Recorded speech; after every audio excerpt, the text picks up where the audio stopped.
Hi, my name is Jessica, and today I'm going to be talking a little bit about, I guess, my writing process over the past 10 years, I guess. I'm currently writing a book, or I guess I should just say like a story.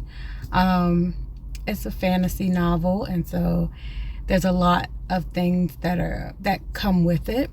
Um, but I just want to talk a little bit about what it's been like to work on a project for the last 10 years. I know that seems like a long time, but if you're not, working on it every single day, and it's not something that you're trying to rush to get out, then, you know, over time, I mean, it'll take time. And eventually, I would love to publish it. But I think also it's just been very therapeutic to have this project and to continue to write on it as just like a creative endeavor.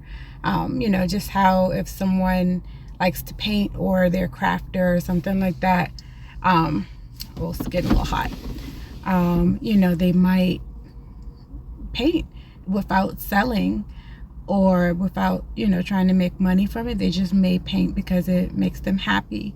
And I do paint as well, but writing has definitely been an outlet for me to just kind of to express myself and to let those just different thoughts and ideas that I have just floating around in my mind to just kind of come out and just to be really creative with it, taking influence from everyday life, history, nature, politics, all types of things that we think about on a daily, but we don't always dive deep into it and how it affects our lives.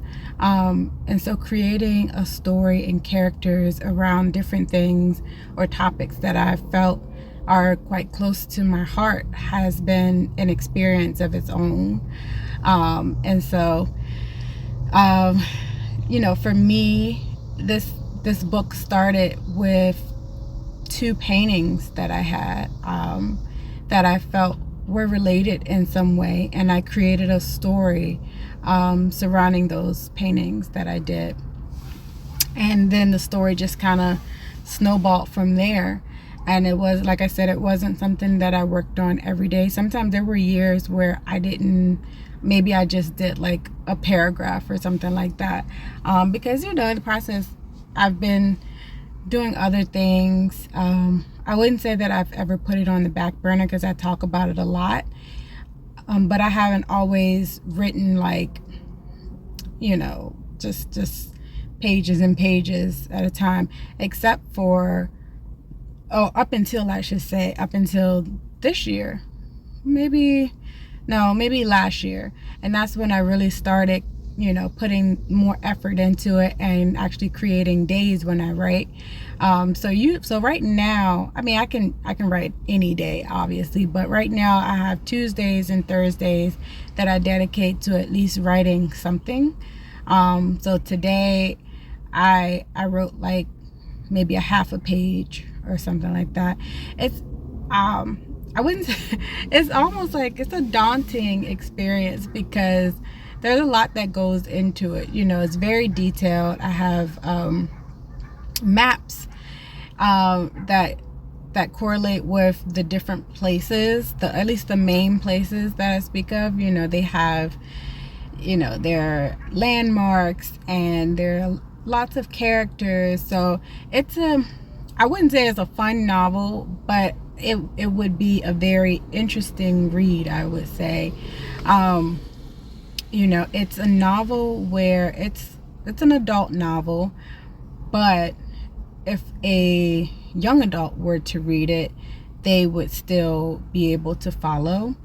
But it does have some adult material in it that may be a little too harsh for some young adults. My main characters in the book, they are sisters. They are two women. They're younger women, because I started this when I was 25, and so one of the characters, she is 25, and the other one is younger than her, but they aren't like in their mid-teens or anything like that. So it's not technically a young adult novel, but it talks about their journey of finding their people that they've lost. When they were younger, their mom put them in a boat, a little canoe, and there's like a little stretch of water in between two islands that are very close to each other in the book, not in real life. Probably in real life somewhere, but anyway. And she put them in a boat and sent them to the other island. And so they've been living on the other island for all of their lives. And the people on their island have disappeared. And so the last memory they have is of their mother pushing them into the water, or the last memory they have of their homeland is their mother pushing them into the water on the canoe, and then them ending up on the other island, and eventually being taken in by someone. But yeah, so that's pretty much the well, I guess that's the beginning of it. After that, the bulk of the story is them trying to find where their people went. There is, the people in this world have different abilities. I wouldn't say that there's a magic system, but in our world, in the world that we live in, it could be considered magic. But to these people, it is, it's basically in their DNA, so it's not considered magic in that way, where, you have, there are rules, but I wouldn't say rules. There are limitations to these abilities, but it's not like a magic system. Sorry about that. I'm actually in a parking lot, and so there was somebody walking past. But yeah, anyway, yeah, there are limitations to their abilities, but it's something that they are all born with, and there aren't any like they don't have to really do anything to have these abilities. It's just how it is. It's like how we walk. We just use our legs to walk, and for them with their different abilities, I guess I should say that people or the world that they live in, it's it's sort of it is a post-apocalyptic type world. And so the world is just filled with like these islands. There are no more large continents. Everything has been broken up into these large, some of them are large, but most of them are kind of small, broken islands. And with each island, there are people with different abilities. And I can't really say why they have these abilities, because it is based off of a land or a world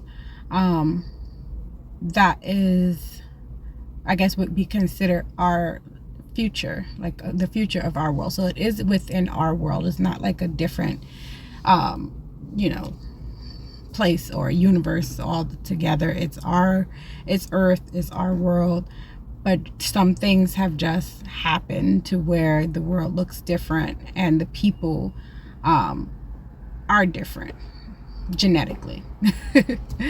And so the different people of different islands have different abilities, which can be a lot. But the thing about this book, this first book that I'm writing, is that you only really get to see people from 3 different islands. There are other people involved as well, but the main people who especially have abilities. Not everyone has abilities as well, but these main people from these that have abilities are from 3 different islands, and so they have different abilities.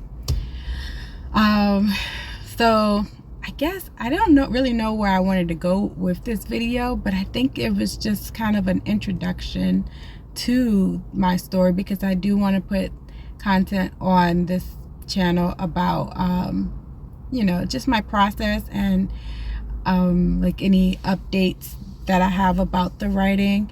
Currently I like writing at the library, because for me, writing at home, I get distracted easily, and I know some people can relate to that. But also the library, you're surrounded by books. So, you know, if I want some inspiration or something like that, or I want to see like how maybe a book is structured or whatever, I'm already at the library. I could just pick up one of the books and kind of see how it's been structured. Like, or one thing that I did was, when I was creating the little maps, I wanted to see how the maps in different books look. You know, how do they look on there? And obviously the maps that I'm working on right now, they aren't as polished, and they aren't like the final cut of those maps, but